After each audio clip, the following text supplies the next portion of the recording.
खैर मकदम है आप सभी का ईटीवी उर्दू के इस prime time debate show big bulletin में आपके साथ मैं हूं समीर अब्बास। साल 2014 में फुल मेजॉरिटी से बनी मोदी सरकार ने आज 3 साल पूरे कर लिए।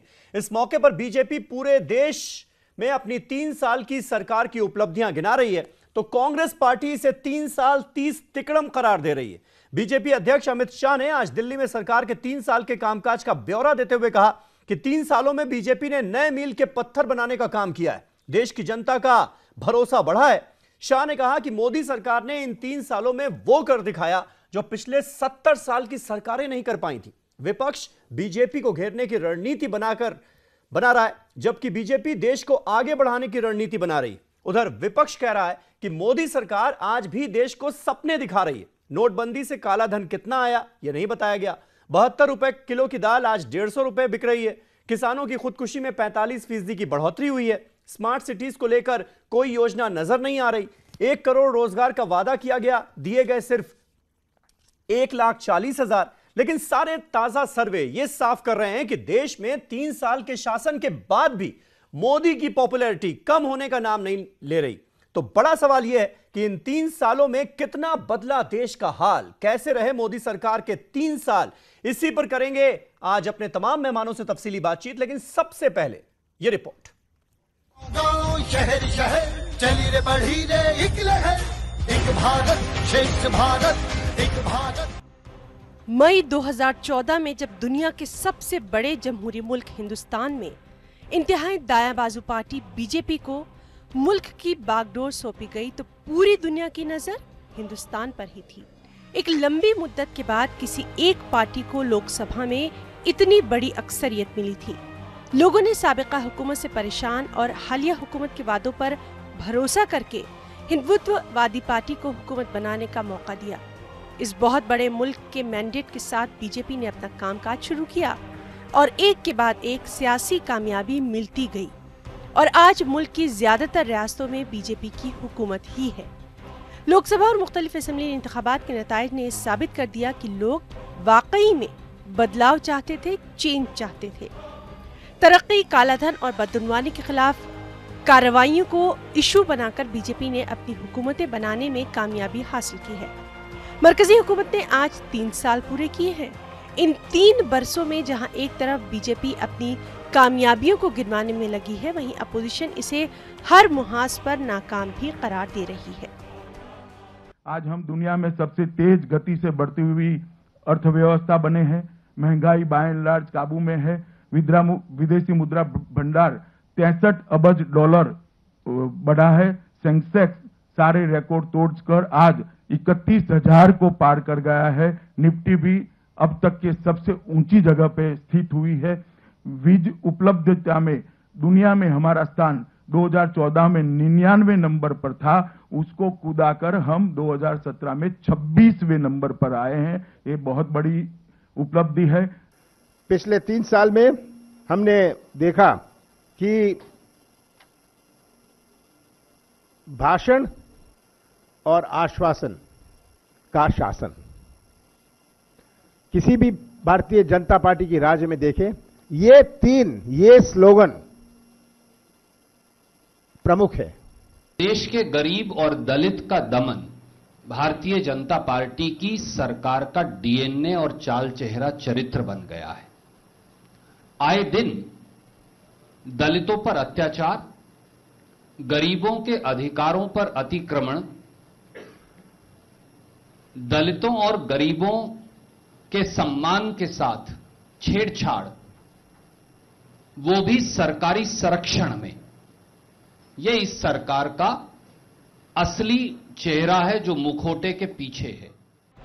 अगर मोदी हुकूमत के पिछले 3 वर्षों का रिकॉर्ड देखें तो पता चलता है कि सबसे पहला वादा काला धन वापस लाने का था, जिसमें मोदी हुकूमत नाकाम रही है। हाँ, नोटबंदी की वजह से बैंकों में पैसे जरूर जमा हो गए, लेकिन काला धन आज भी सेफ हेवन में पड़ा हुआ है, जिसमें हिंदुस्तान के तकरीबन 500 लोगों का नाम था। कुछ अहम इकदामात मोदी हुकूमत ने किए जिनका फायदा शायद आने वाले वक्तों में नजर भी आ जाए, जैसे किसानों के लिए क्रॉप इंश्योरेंस, जनधन योजना, उड़ान, उज्ज्वला योजना वगैरह। इसके अलावा बुनियादी ढांचों को बनाने में मरकजी हुकूमत ने अहम रोल अदा किया। ताहम इन 3 बरसों में अक़लियतों के मजहबी मुकामात पर बेशुमार हमले किए गए। लव जिहाद, गौरक्षा जैसे कई इश्यूज उभर कर सामने आए और जाहिर सी बात है कि इसकी वजह से मुल्क और बैरूनी मुमालिक में मोदी हुकूमत को तनकीद का सामना भी करना पड़ा। अभी हाल ही के दिनों में 3 तलाक, हलाला जैसे नाम पूरी मीडिया में छाए रहे और ऐसा लगा कि अगर इन्हें खत्म कर दिया जाए तो मुस्लिम खवातीन और मुसलमानों के गोया तमाम मसाइल ही खत्म हो जाएंगे।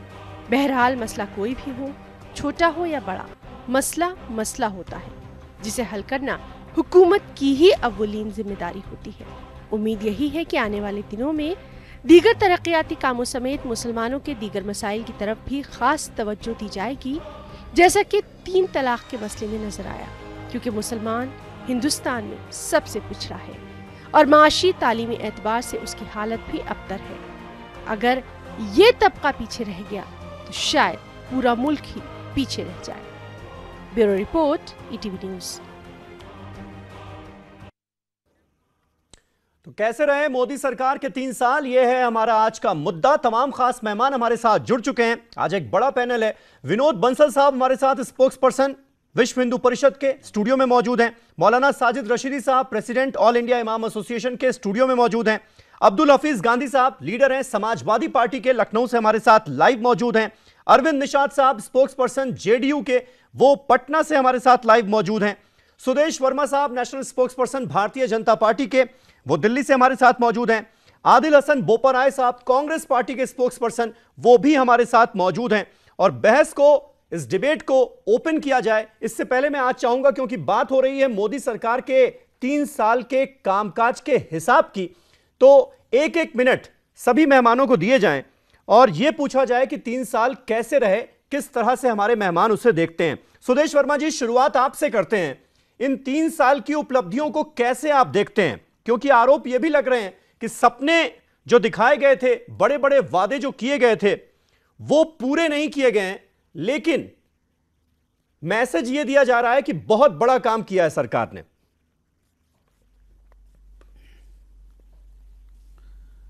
समीर अब्बास साहब, बहुत बहुत धन्यवाद हमें मौका देने के लिए। देखिए, हमने इस पर लिखा भी है, जो कि बहुत हकीकत है। साथ है लोगों का, विश्वास है लोगों का, और हो रहा विकास है।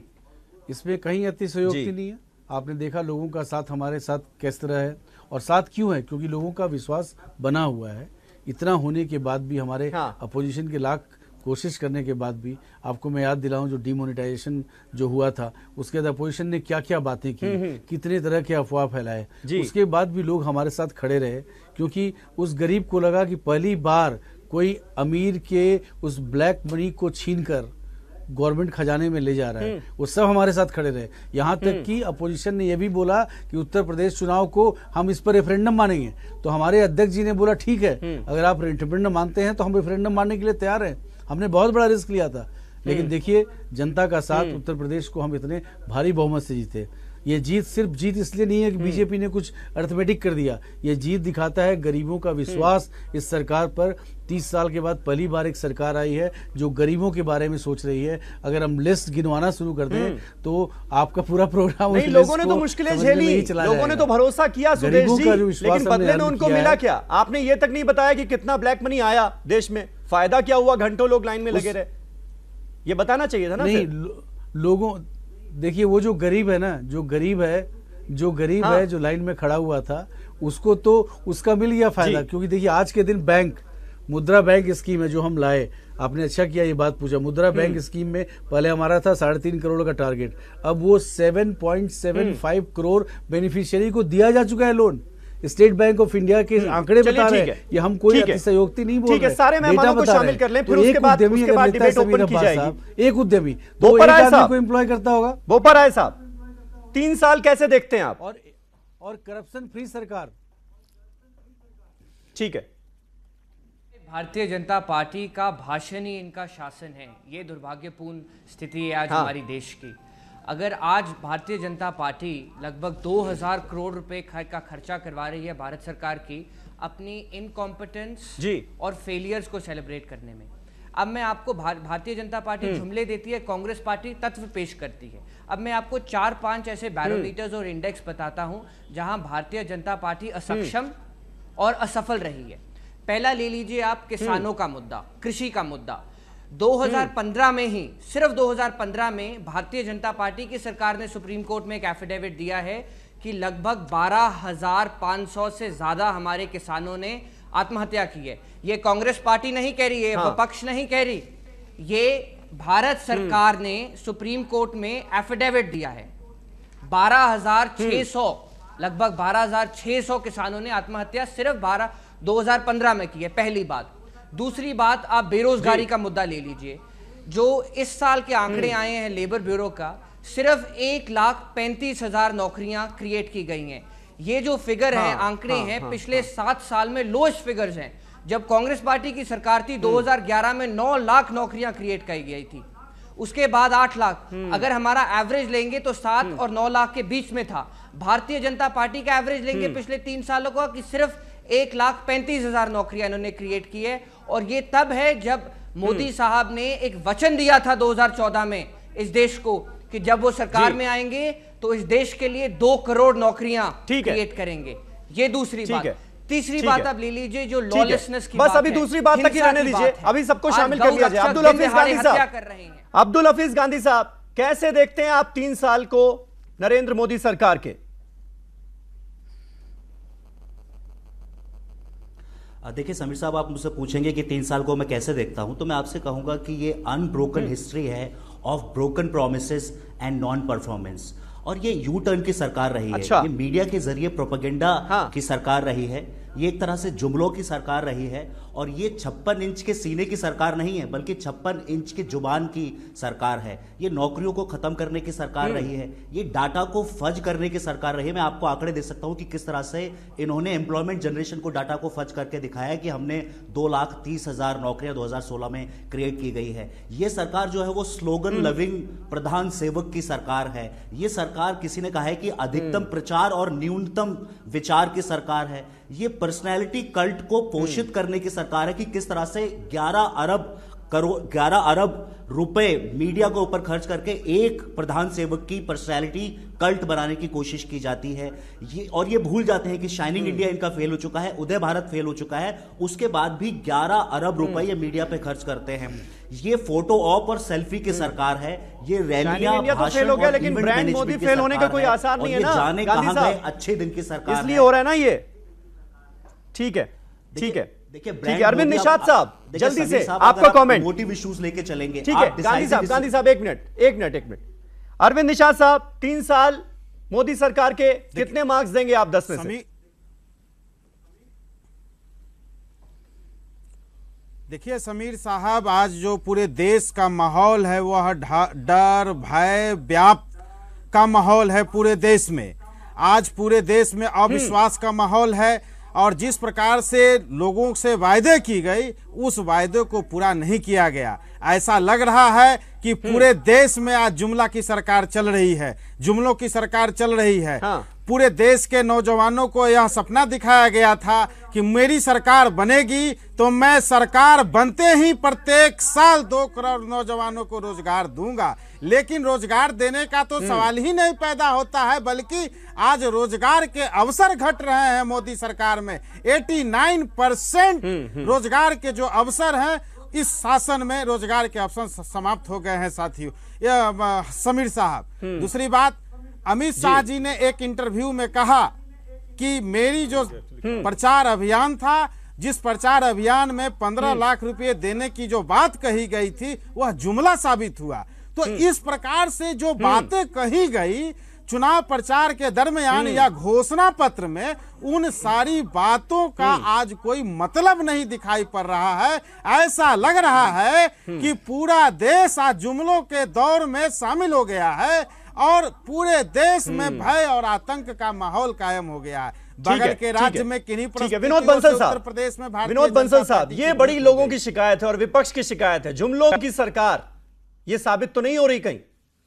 देखिए ये इसका जवाब तो बीजेपी देगी, लेकिन मैं सिर्फ इतना तो कैसे देखते हैं आप 3 साल मोदी सरकार के? देखिए, मैं ये देखता हूं कि जो देश के अंदर या देश के बाहर जो भारत के बारे में जो छवि थी, भारतीय लोगों के बारे में जो छवि थी, उसमें बहुत बड़ा बदलाव आपने देखा होगा समीर भाई, है ना? ये मानते हो इस बात को? मैं किसी आंकड़े और उसकी बाजीगरी में नहीं पढ़ना चाहता, लेकिन मैं आपको एक ओवरऑल पर्सपेक्टिव जो दुनिया का है वो आपको दिख रहा है कि पूरी दुनिया में भारत का जो कद है वो किस तेज गति के साथ बढ़ा है। हमारे देश के अंदर भी अगर बात करें तो जो मुस्लिम अपीजमेंट या जो जातिगत भेदभाव की तरह से जो सरकारें चलती थी, अगर कोई क्रिमिनल अगर कोई क्राइम करके आता है तो उसको ये देखा जाता था पहले कि हिंदू है कि मुसलमान है, तो वो चश्मा बदल गया प्रशासन का।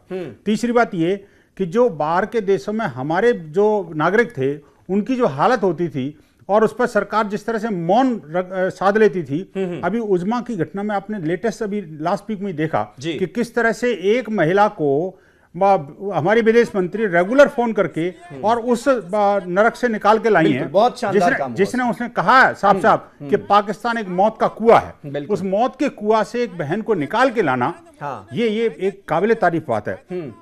तीसरी बात, ये जो खाड़ी के देशों में जिस तरह से हमारे जनरल बीके सिंह ने काम किया, जो कि अमेरिका नहीं कर पाया, उसको आज हमारे देश ने किया। आप 3 तलाक की बात करें तो 3 तलाक एक माध्यम जरूर है, लेकिन उसके बहुत दूरगामी परिणाम है, इस बात को भी आपको समझना पड़ेगा। मुस्लिम महिलाओं का जिस तरह से जो शोषण हो रहा था, जिस तरह से उनको एक बहुत गलत तरीके से पेश किया जा रहा था, आज उनकी इज्जत बढ़ी है, उनकी एक हिम्मत बढ़ी है कि आखिरकार वो भी अपने सम्मान के लिए लड़ सकती हैं। ठीक है, ये जो चीजें हैं ना जी, एक बहुत बड़ी एक ओवरऑल बदलाव है। मौलाना रशीदी, जब नरेंद्र मोदी प्रधानमंत्री बनने वाले थे तो एक डर का माहौल बनाने की कोशिश की गई, खासतौर पर मुसलमानों के लिए, कि नरेंद्र मोदी अगर प्रधानमंत्री बन जाएंगे इस देश के तो ना जाने क्या हो जाएगा।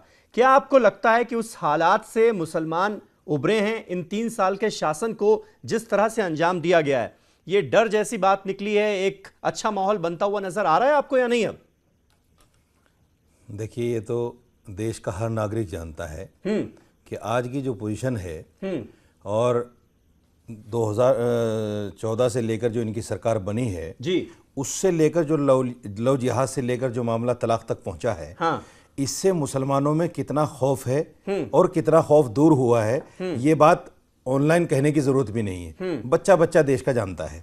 गौ कृषि के नाम पर जो कुछ भी हुआ और हो रहा है, गौ रक्षा के नाम पर, ये दुनिया को पता है। मैं कुछ बातें असल में, चूंकि आपने 1 मिनट का टाइम दिया है तो मैं शायद दोबारा मैं उस बात को कहूंगा।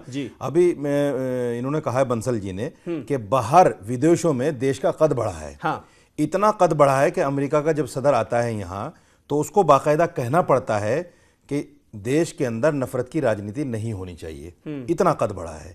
दूसरे 3 तलाक को लेकर जो इन्होंने कहा कि उसके दूरगामी परिणाम होंगे, इन दूरगामी परिणाम कैसे हो सकते हैं? अगर आप सबका साथ सबका विकास की बात करते हैं तो आपने सिर्फ मुस्लिम महिलाओं का मुद्दा उठाया, हिंदू महिलाओं को आप भूल गए, जो लाखों लाख की तादाद में है, जो इसी तलाक से पीड़ित हैं और जो वृंदावन में रह रही हैं, जो भीख मांगकर जिंदगी गुजार रही हैं। तो ये सारी असल में क्या है, जो सबसे बड़ी बात प्रधानमंत्री मोदी ने सबसे बड़ी काम जो किया है 3 साल में, बीजेपी के हर नेता, हर मिनिस्टर, हर एमपी और उससे जुड़ी जितनी भी संस्थाएं हैं, उन सब के नेताओं को ऑन ईयर झूठ बोलने का जो एक पाठ पढ़ाया है, वो बहुत बड़ा काम हुआ है। और इसमें ये सब लोग परफेक्ट हो गए हैं, इनको कोई डर नहीं लगता देश के सामने झूठ बोलने में। ये सबसे बड़ा काम हुआ। ठीक है, सुदेश वर्मा जी, देखिए सवालात तो बहुत ज्यादा हैं। अभी भी बीजेपी जो तस्वीर पेश करने की कोशिश कर रही है देश की, वो विपक्ष और तमाम लोग मानने के लिए तैयार नहीं है। सबसे बड़ा सवाल, आपने नोटबंदी का खुद जिक्र किया, काला धन कितना आया ये बताया नहीं गया, इसलिए लोग अपने आप को ठगा हुआ महसूस करते रहे कि भाई इतनी परेशानी हुई है, लेकिन फिर भी सरकार ने हमें बताया नहीं कि फायदा क्या हुआ। विदेश से काला धन लाने की बात थी, उस पर कुछ नहीं हुआ। महंगाई का एक बड़ा मुद्दा बनाया गया था, लेकिन आज अगर आप दाल की कीमतें देखिए, 72 रुपए किलो की दाल आज 150 रुपए किलो हो चुकी है, अब उसका कोई जिक्र नहीं कर रहा। किसानों की खुदकुशी का आंकड़ा जब हम देखते हैं तो वो डराने वाला है, दहलाने वाला है। 45% की बढ़ोतरी हुई है। तो इन सारी चीजों को आप कैसे छुपाने की कोशिश कर रहे हैं, ये विपक्ष सवाल उठा रहा है। समीर अब्बास साहब जी, आप बहुत सीनियर एंकर हैं, आपसे गुजारिश इस बात की है, जिसने जो प्रश्न उठाए हैं वो सारे मैंने लिख के रखे हैं जी। मैं सबका जवाब देना चाहूंगा, तभी जस्टिस हो पाएगा। लेकिन आपने जो फॉर्मेट रखा है, लेकिन संक्षेप में मेरा जवाब जो है भाषण न लगने लगे, क्योंकि सबके बातों को मैं उठा के जवाब दूंगा। तो सबसे पहले बात इन्होंने कहा, आदिल साहब ने किसानों की आत्महत्या की। किसानों की आत्महत्या को वाकई में अगर आप रोकना चाहते थे तो आपने ड्रॉट से डील करने के लिए एक इफेक्टिव इरिगेशन सिस्टम को बनाया होता। आपने नहीं किया। आपकी धरोहर है, बड़े बड़े गड्ढे खोदकर आप गए। हम उसको भरने का प्रयास कर रहे हैं। हमारी सरकार ने 40,000 करोड़ रुपया ईयरमार्क किया है इरिगेशन सिस्टम को स्ट्रॉन्ग करने के लिए, क्योंकि जब आपका देश मानसून पर डिपेंडेंट है, ड्रॉट होगा तो किसानों की ये समस्या होगी। उसके बाद देखिए सरकार ने कैसे डील किया, उस पर अगर हमने गलत किया है तो आप कटघरे में खड़ा कर सकते हैं। ये आपकी कारगुजारी है जिसको हम झेल रहे हैं, लेकिन हम आपको दोष नहीं देंगे, क्योंकि हम तो चीज़ों को सुधारने के लिए आए हैं और चीज़ों को सुधारने का प्रयास करेंगे। दूसरा, आपने एक एलिगेशन लगाया कि हम इतना पैसा खर्चा कर रहे हैं ये सेलिब्रेट करने में। ये सेलिब्रेशन नहीं है, ये अवेयरनेस कैंपेन है। हर सरकार जो काम करती है अवेयरनेस लोगों को करना चाहती है, जिससे लोग उसका फायदा उठा पाएं। अगर हम कोई स्कीम लाए हैं, ये बहुत अच्छा मौका है। और सरकार तो अलग कर रही है, पार्टी कर रही है। जो आपको दिख रहा है वो पार्टी कर रही है, वो सरकार के खर्चे पर नहीं होता है। सरकार के खर्चे पर तो ऐड आता होगा जो हर सरकार करती है। हमारी पार्टी का बहुत बड़ा स्ट्रक्चर है, 11 करोड़ लोग हैं प्राइमरी मेंबर, और बहुत से एक्टिव मेंबर्स हैं। सभी जा रहे हैं हर जगह अपने खर्चों पर और कैंपेन कर रहे हैं, लोगों को बता रहे हैं कि सरकार ने ये किया है और आप भी फायदा उठाइए। नहीं वो ठीक है सुदेश जी, लेकिन 1 करोड़ रोजगार का वादा था या नहीं था? कभी सोच नहीं सकते। हर साल 1 करोड़ रोजगार देने का वादा था या नहीं था? अब आप पिछले 3 साल के आंकड़े उठाकर देखिए, 1,40,000, 1,35,000, 1,40,000। जी मैं बता रहा हूं जी, मैं आ रहा हूं उस पर। आदिल साहब का तीसरा जो क्रिटिसिज्म था वो एम्प्लॉयमेंट पर था। उन्होंने कहा कि हमने 2 करोड़ नौकरियां देने की बात की। आदिल साहब, हमने नौकरियां देने की बात नहीं की, हमने रोजगार पैदा करने की बात की। हमें मालूम है देश किस स्थिति में है, क्या इकोनॉमिक क्राइसिस है। आज कोई भी नौकरी देने की गारंटी नहीं दे सकता।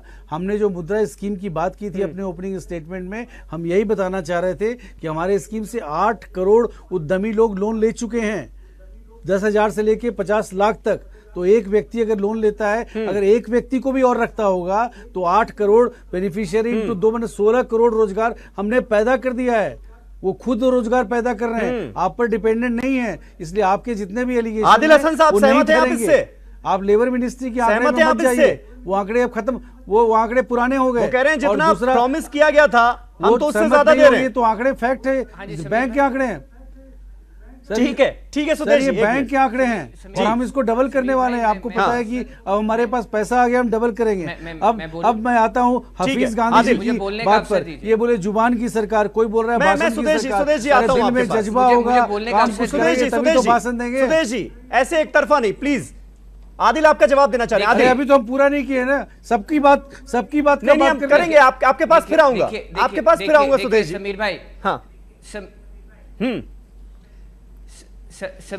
समीर भाई मैं पर्सनल लेवल पे सुदेश सर का बड़ा सम्मान करता हूं, पर यही भाजपा की दिक्कत है कि जुमले देकर लोगों के साथ विश्वासघात करती है। ये है भारतीय जनता पार्टी का असली चेहरा। मोदी साहब ने 2 करोड़ नौकरियों का साधन बनाने का वादा स्पष्ट तौर से किया था। उन्होंने ये भी वादा किया था कि 15 लाख रुपए हर आदमी के बैंक अकाउंट में लेके आएंगे। उसको अमित शाह साहब कहते हैं जुमला है। रोजगार आप देख लीजिए, नौकरियों का साधन बनाने का, उससे भी निकले। यही इनका प्रयत्न है, यही असलियत है, यही सच्चाई है। भाजपा लोगों के साथ, देश के नागरिकों के साथ विश्वासघात करती है। अरे यार, नौकरी की सच्चाई भारतीय जनता पार्टी की। हमने रोजगार की बात की, हमने दिया रोजगार, हमने लोगों को सक्षम बनाया। भारतीय जनता पार्टी थी, पावर किया लोगों को। मोदी साहब ने कहा था ना खाऊंगा ना खाने दूंगा, ये मोदी साहब ने कहा था। आप देखिए मध्य प्रदेश में, देखिए व्यापम स्कैम में लगभग 10 लाख से ज्यादा जो हमारे नौजवान हैं, बच्चे हैं, स्टूडेंट्स हैं। सर व्यापम स्कैम कोर्ट के द्वारा इंक्वायरी हो रही है सर, कम से कम उस पर तो विश्वास करें। और मोदी एसआईटी जो है कोर्ट के द्वारा सेटअप हुई है, एसआईटी इंक्वायरी कर रही है। ठीक है, किस तरह की बात कर रहे हैं आप? नौजवान का करियर तबाह कर दिया है व्यापम। ठीक है, कुछ नहीं मिलता है तो व्यापम पर चले जाते हैं, कुछ नहीं मिलता है तो आप कहीं से कुछ खोद कर ले आते हैं गड्ढा। मंत्री के लड़के का नाम आया। अभी आप एम्प्लॉयमेंट की बात करिए, अभी एम्प्लॉयमेंट पर एम्प्लॉयमेंट दबा दिया उसका जवाब। सुदेश जी एक एक करके प्लीज, एक एक करके प्लीज। आदिल ठीक है, आपने अपनी बात कह ली। अब्दुल हाफिज गांधी साहब, एक बड़ी उपलब्धि के तौर पर इसे देखा जा रहा है कि केंद्र सरकार ने कोई भ्रष्टाचार नहीं किया। भ्रष्टाचार के आरोप केंद्र सरकार के ऊपर नहीं लगे। सरकार के किसी मंत्री पर नहीं लगे। इसे मानते हैं आप एक बड़ी उपलब्धि? कहा जा रहा है साफ सुथरी सरकार है। भ्रष्टाचार, जैसा कि मोदी जी कहते हैं कि ना खाऊंगा ना खाने देंगे, ये 3 साल में देखने को मिला। मानते हैं आप इस बात को? बिल्कुल। देखिए ना खाऊंगा ना खाने देखिए समीर साहब अभी सीबीसी की रिपोर्ट आई है और सीबीसी की रिपोर्ट में कहती है कि 60% जो भ्रष्टाचार की शिकायतें हैं वो निचले स्तर पर बढ़ी हैं।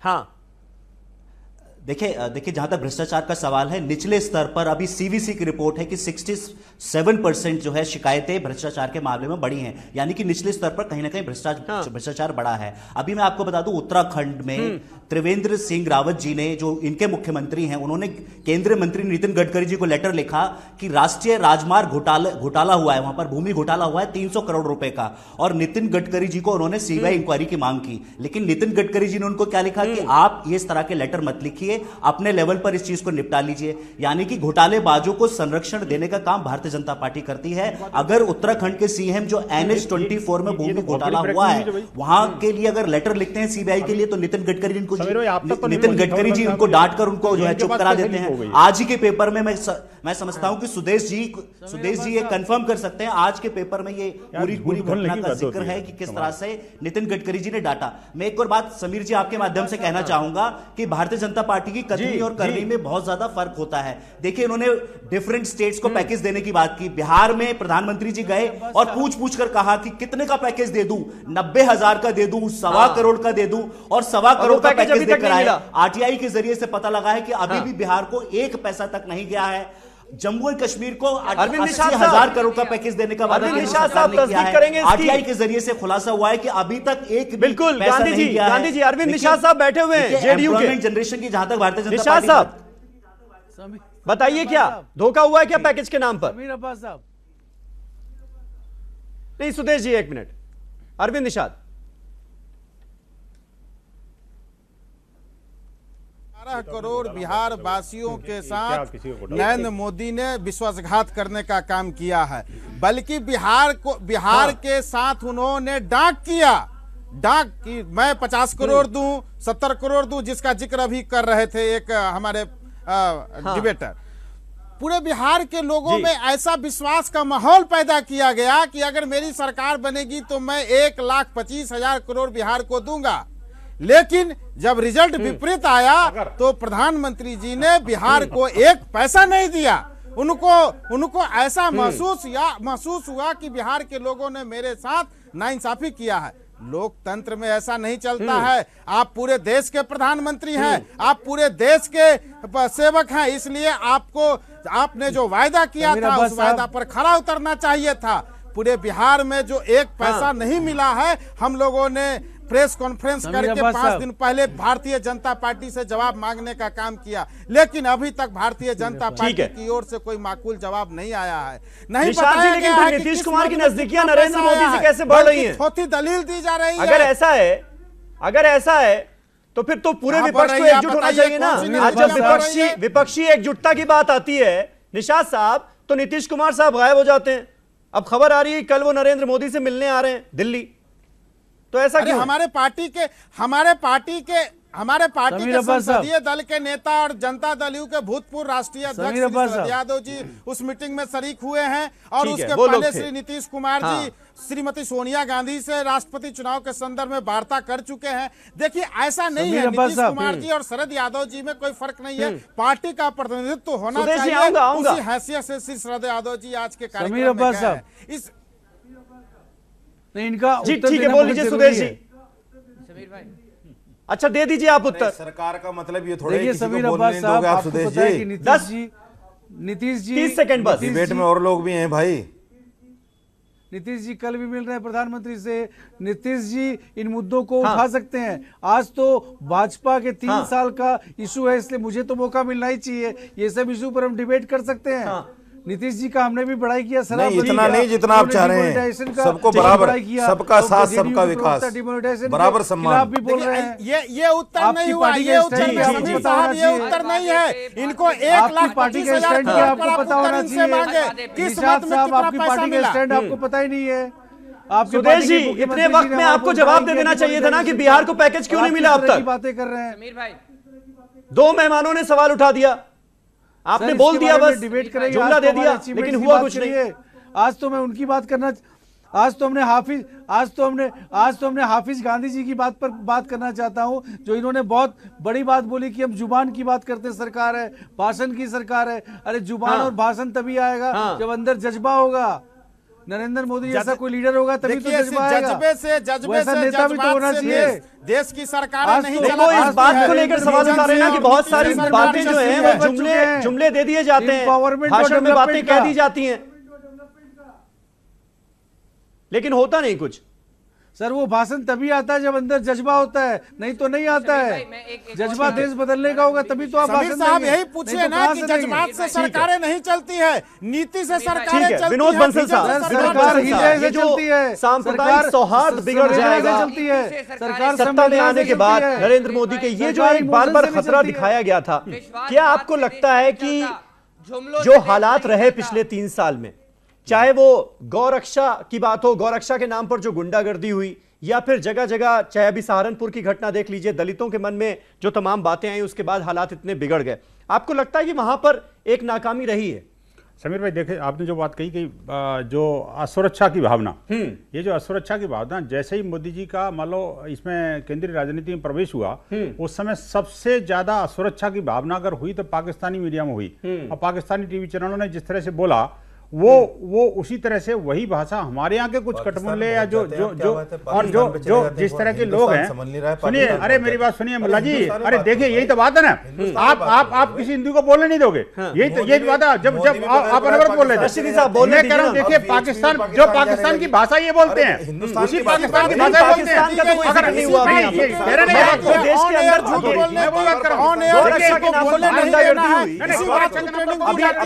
पहलू खान का मर्डर हो गया, मैं बताता हूं आपको, तथ्य आंकड़े से संबंधित कोई बात ये नहीं करेंगे। अभी 23 तारीख को सरकार ने नोटिफिकेशन जारी किया है। अब वो एक शुरुआत है। मैं कहता हूं भारत सरकार से कहूंगा अगले 2 साल के अंदर जल्दी से जल्दी इसका तुरंत जो है गौ हत्या के निषेध के लिए केंद्रीय कानून बने, जो गौ हत्या पर मृत्युदंड का प्रावधान होना चाहिए। सर वो तो होना चाहिए, वो तो होना चाहिए, वो हर कोई कहता है, बहुत सारी मुस्लिम तंजीमें भी ये मांग कर चुकी हैं। और इसी तरह से जो महिलाओं को गुंडागर्दी तो हुई ना, अखलाक से लेके पहलू खान तक लगातार गुंडागर्दी का सिलसिला हमें देखने को मिला ना। गुंडागर्दी किसने की थी? अखलाक ने की थी कि अब गौ भक्तों ने की थी? मुझे बताइए। ये तो गुंडागर्दी सरेआम अखलाक की थी, गौरक्षा ने की थी। अखलाक की गुंडागर्दी थी ना, अखलाक की गुंडागर्दी की। और क्या बात मतलब आपको लगता है इंसिडेंट नहीं पता? उसने सरेआम चैलेंज देकर के गौ हत्या करने का कहा था। आपने नहीं पढ़ा, आपको पता ही नहीं इस बात का, आप फैक्ट नहीं देखते इसका मतलब। देखिए उसने अखलाक को तो ये तो सपा प्रायोजित सारा हथकंडा था, अखलाक कुछ नहीं था, सरकार ने प्रायोजित किया था उसको सारा। ठीक है, रशीदी साहब से इसका जवाब लूंगा, रशीदी साहब से इसका जवाब लूंगा। एक छोटा सा ब्रेक लेना पड़ेगा, एक छोटा सा ब्रेक लेते हैं, फौरन होते हैं हाजिर। तमाम खास मेहमान हमारे साथ बने हुए हैं।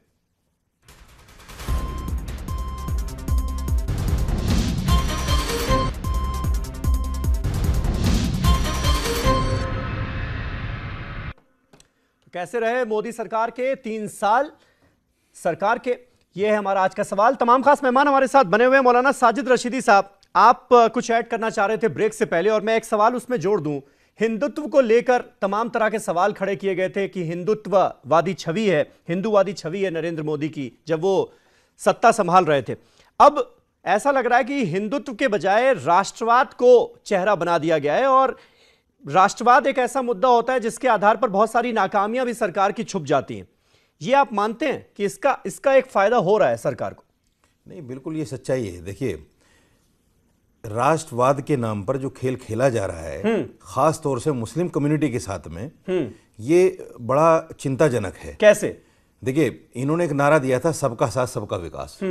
तो उस नारे के मुताबिक चाहे किसी भी धर्म का आदमी हो, किसी भी मजहब को मानने वाला आदमी हो उसको बराबर सम्मान मिलना चाहिए, उसको बराबर विकास के नाम पर आगे लाना चाहिए। लेकिन यहाँ जब से मोदी सरकार बनी है मुसलमान के विकास के नाम पर तो कुछ नहीं हुआ, लेकिन उनको लव जिहाद और शमशान कब्रिस्तान और 3 तलाक के नाम पर जो उनका जो शोषण हुआ है, एक तरह से जहनी तौर पर जो उनको टॉर्चर किया गया है, ये हिंदुस्तान में पहली बार हुआ है। ये सच्चाई, इसमें कोई हुआ, जरा बताओ। 3 तलाक का शोषण आप कर रहे हो या महिलाओं का, या 5.5 लाख महिलाएं वृंदावन में भीख मांगकर गुजार रही हैं। वृंदावन को छोड़ दीजिए, 25 लाख हिंदू वृंदावन को छोड़ दीजिए, वृंदावन हमारा, हम देख लेंगे उसको। अरे भैया पहले ये बताओ कि मुसलमानों को शोषण किसने किया? नहीं, तलाक के नाम पर शोषण किसने किया? 3 तलाक के नाम पर शोषण किसने किया? 3 तलाक के नाम पर शोषण किसने किया? उजमा को बचा के कौन लाया? खत्म करने के बाद मुझे बताइए कि मुसलमानों को शोषण कौन कर रहा है? उसको नरक में कौन रख रहा है? हलाला का हराम कौन खा रहा है? मुझे बताइए। फिर वही बात, हलाला का हराम कौन खा रहा है? गिरबान में नहीं देखना, मुझे बताइए ना। पूरा गिरबान मुझे बताइए, है। मुझे बताइए, हिंदू धर्म पर बात करने पर नंगे हो जाओगे साहब, भागते पड़ोगे। आज तक भारत में जितना आपने नंगापन किया है, जितना ठीक है, थोड़ा संभल के अल्फाजों का इस्तेमाल करें। आदिल हसन साहब, ठीक है, ये कौन सा तरीका हुआ? शान आप देश की आप उस पर मुस्लिम लॉ कौन सा मजबूत है? नहीं कर सकते। मुस्लिम लॉ कौन सा मजबूत है? यही मजबूती है, यही मजबूती है। बाकी लोगों को भी बोलने का अवसर दीजिए भाई साहब। पैरों की जूतियां बना के रखोगे, मुसलमानों का शोषण करने की। नहीं, इसमें कौन सा शोषण हो जाए? ठीक है। अरे भैया, जनसंख्या नीति में तुम्हारा विश्वास नहीं है, देश के कानून में तुम्हारा विश्वास नहीं है, संविधान में तुम्हारा विश्वास नहीं है, महिलाओं को उत्पीड़न को हटाने में तुम्हारा कोई विश्वास नहीं है। अगर कोई सरकार महिलाओं के विकास की बात कर रही है, ठीक है, बंसल साहब 1 मिनट। आदिल हसन साहब, राहुल गांधी भी ये कह रहे हैं कि डिवाइसिव पॉलिटिक्स की जा रही है, लोगों को बांटा जा रहा है, इसका आधार क्या है? क्या कहना चाह रहे हैं आप? देखिए, भारतीय जनता पार्टी राष्ट्रवाद के नाम पे राजनीति खेल रही है। अब मैं आपको थोड़े बहुत तत्व ऑलरेडी पब्लिक डोमेन में है, वो मैं आपके आगे और आपके दर्शकों के आगे लेके आऊंगा। अभी पिछले ही हफ्ते महाराष्ट्र का एक मंत्री, बड़ा सीनियर मंत्री, दाऊद इब्राहिम के रिश्तेदारों के साथ खाना खा रहा था, वो मीडिया ने कैप्चर किया। बिल्कुल ठीक है। प्रधानमंत्री, भारत सरकार आईएसआई को पठानकोट के मिलिट्री बेस पे बुलाती है, न्योता देती है, और आईएसआई वापस जाके पाकिस्तान कहती है कि ये तो जी भारतीयों ने करवाया है। ये है भारतीय जनता पार्टी की नीति। और एक और चीज मैं आपको बताना चाहूंगा, Bharatiya Janata party internal security, आंतरिक सुरक्षा की बहुत बात करती है। पिछले 30 महीनों में कश्मीर में हमारे 250 से ज्यादा हमारे सैनिक, हमारे जवान शहीद हुए हैं, 250 से ज्यादा। ये हमारे लिए शर्म की बात है। 250 से ज्यादा। भारत सरकार की कोई नीति नहीं है, यही दुविधा है। समस्या का जन्म किसने दिया? पहली बात। दूसरी बात, पिछले 30 सालों में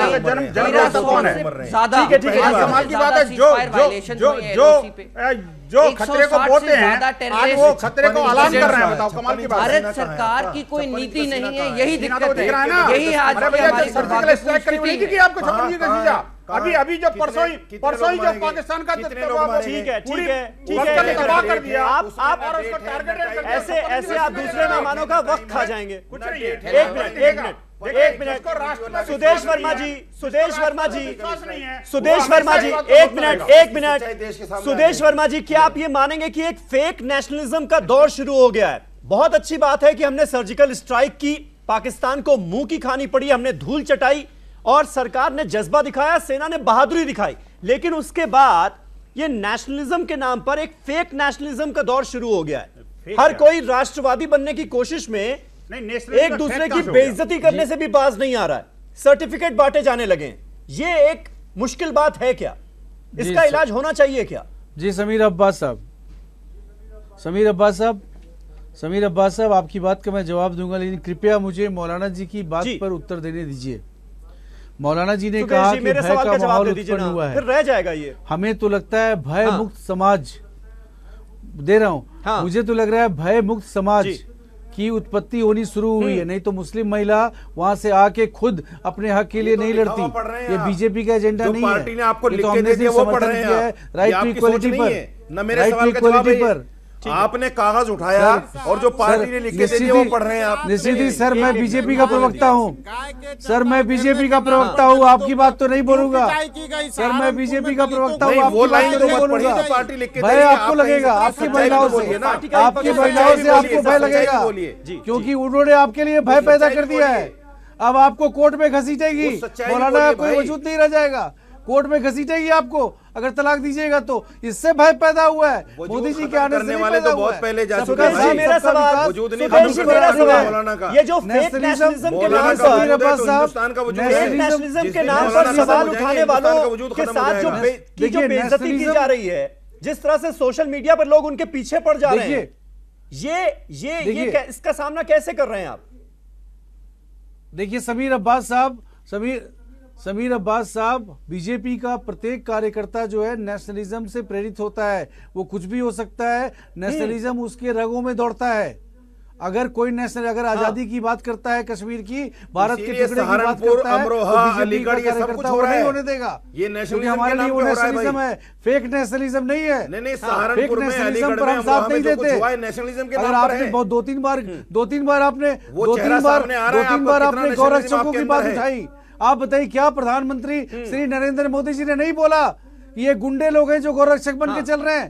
कितनी बार साबित हुआ कि वो गौरक्षक है? साबित नहीं हुआ। मीडिया ने बोला गौरक्षक, कार्रवाई क्या हुई वो बताइए ना। इसकी कोई गारंटी नहीं है कि वो गुंडे नहीं थे। एक आदमी को जेल में डाला क्या आपने? साहब आप तो लड़ाई हार रहे हैं। एक आदमी को जेल में डाला आपने। ये तो जुमलों की सरकार है। सही तो बोलिए कि मोदी जी ने हक की बात की है। अरे मोदी जी ने हक की बात की है। 2014 से जुमले तो चल ही रहे हैं, कार्रवाई क्या हुई वो आंकड़े दीजिए ना। बराबरी की हवा चल रही है, कितनी अब आप नहीं छुपा सकते।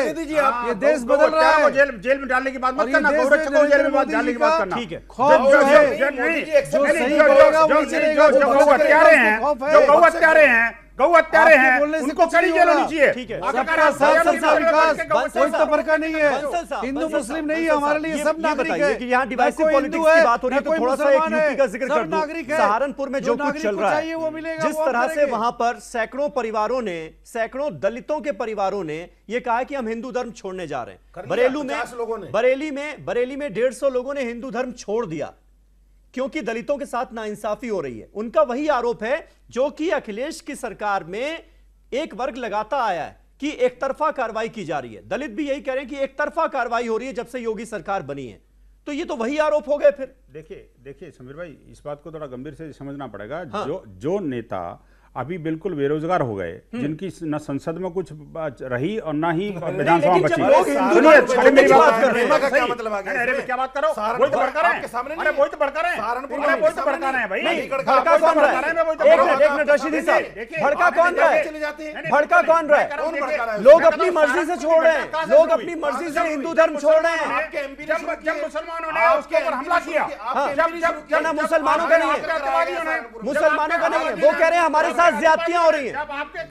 सुनिए तो बंसल साहब, इसमें मुसलमानों का मतलब नहीं है कहीं। और मुझे बताइए, मुझे बोलेगा नहीं, मुझे बताइए कट्टरपंथी होगी। अरे कमाल की बात है, जिसके जब बाबा बोल रहा है तो कट्टरपंथी होगी। एक तरफ तो कहते हो कि बाबा फैक्ट्री नहीं करते, मुसलमानों दलित। रशीदी साहब एक मिनट, मुसलमान दलित समीर भाई, और दूसरे तरफ जब एक बाबा अंबेडकर की अपने घर में घुसवा ले उनको। घर में कौन सी? जब घुस रहे थे घरों के अंदर, कमाल की बात है, जब रथ यात्रा का घर में घुस रही है। समीर भाई, नहीं रथ यात्रा घर में घुसी थी क्या? मैं कहता हूँ जब रथ यात्रा वहां से निकल रही थी तो आप किसी के बाप की जगह वहां से जो निकल नहीं सकती, मुझे बताइए। ठीक है, ऐसे बात ना कीजिए, ऐसे बात ना कीजिए। अल्फाजों का इस्तेमाल ठीक करें, अल्फाजों का इस्तेमाल ठीक करें।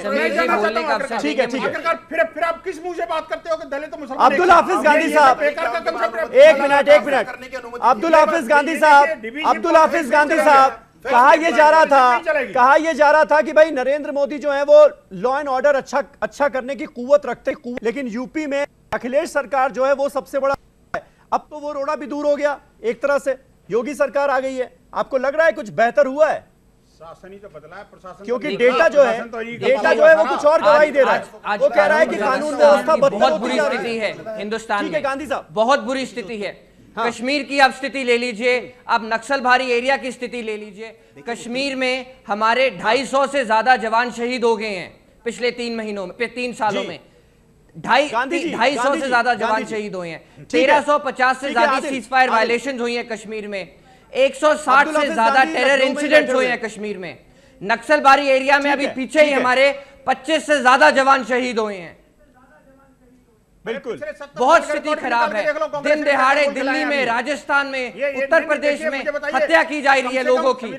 कानून व्यवस्था में बिल्कुल भारत सरकार, भाजपा सरकार सक्षम रही है। अरे पाप के गठरी को अब दोबारा मत खोलो। क्यों? अब वो चुनाव हार गए तो आप बोलने में नहीं दीजिएगा उनको। नहीं, मैं सत्ता में नहीं हूँ। हाँ। वो सत्ता में होने वाले दूसरे हैं। हाँ। लेकिन मैं तो ये बात कह रहा हूँ, कम से कम कांग्रेस को कश्मीर के बारे में कहने का कोई अधिकार नहीं है। कम से कम कश्मीर कोई चीज नहीं, कांग्रेस को इस बारे में नहीं कहना चाहिए। जो मुंह में आएगा वो बोलना। ठीक है अब्दुल हाफिज गांधी साहब, अब तो बीजेपी की सरकार है यूपी में भी और केंद्र में भी, हालात क्या है यूपी के? देखिए भारतीय जनता पार्टी ने जब चुनाव लड़ा था तो बहुत वादे किए थे कि उत्तर प्रदेश में जंगल राज है, ये जगह। आज मैं समझता हूं कि मीडिया इसको नहीं कह रही है, लेकिन आज उत्तर प्रदेश में वाकई जंगल राज है। इनके खुद के लोग इनके गले की हड्डी बने हुए हैं, इनके एमएलए हो, एमपी हो। मैं आपको एक आंकड़ा देना चाहूंगा कि भारतीय जनता पार्टी ने 37% दागी प्रत्याशियों को इस बार उत्तर प्रदेश में टिकट दिए। वही लोग चुनकर आए और वही लोग इनके गले की हड्डी बनते जा रहे हैं। आज उत्तर प्रदेश के अंदर जिस तरह से धार्मिक उन्माद पैदा हो रहा है, जिस तरह से जातीय संघर्ष उत्तर प्रदेश के अंदर हो रहा है, ये उत्तर प्रदेश की हिस्ट्री में कभी नहीं हुआ है। आज भारतीय जनता पार्टी के जो एमपी हैं राघव लखनपाल, या इनके एमएलए हो, या इनके जो इनकी हिंसा वाहिनी है, जो युवा वाहिनी जो मोदी जी ने खुद बनाई है, आज इनके गले की हड्डी बन चुकी है। और मैं उसको हिंदू युवा वाहिनी नहीं कहता हूं, बल्कि उसको हिंसा वाहिनी कहता हूं कि आज जितनी भी हिंसा उत्तर प्रदेश के अंदर हो रही है, इन्हीं के लोगों द्वारा हो रही है। और ये लोग कहते तो हैं कि सबका साथ सबका विकास, लेकिन सबका साथ सबका विकास में सबके साथ एक जैसा व्यवहार नहीं करते हैं। और इसलिए जो इनके लोग हिंसा कर रहे हैं उनके साथ इनका व्यवहार कुछ और है और दूसरे लोगों के साथ व्यवहार कुछ और है। और इसलिए शायद उत्तर प्रदेश के अधिकारियों में ये मैसेज चला गया है। ठीक है, बहुत बहुत शुक्रिया। वक्त खत्म हो गया है मेरे पास, इसलिए इस डिबेट को यहीं खत्म करना पड़ेगा। अरविंद निषाद साहब, मौलाना साजिद रशीदी साहब, गांधी साहब, विनोद बंसल साहब, आदिल, सुदेश वर्मा, आप सबका बहुत बहुत शुक्रिया हमारे साथ इस डिबेट का हिस्सा बनने के लिए। तो सवालात अभी भी लोगों के मन में बहुत हैं, विपक्ष तरह तरह के सवाल खड़े कर रहा है, बहुत सारे वादे किए गए थे जिन्हें पूरा किया जाना बाकी है, उन पर कैसे अमल करती है आने वाले 2 सालों में यह सरकार, उस पर हमारी नजर बनी रहेगी। फिलहाल आप सबका बहुत बहुत शुक्रिया। मंडे को, सोमवार को एक नए टॉपिक पर नई डिबेट के साथ हाजिर होऊंगा, तब तक के लिए शब बखैर।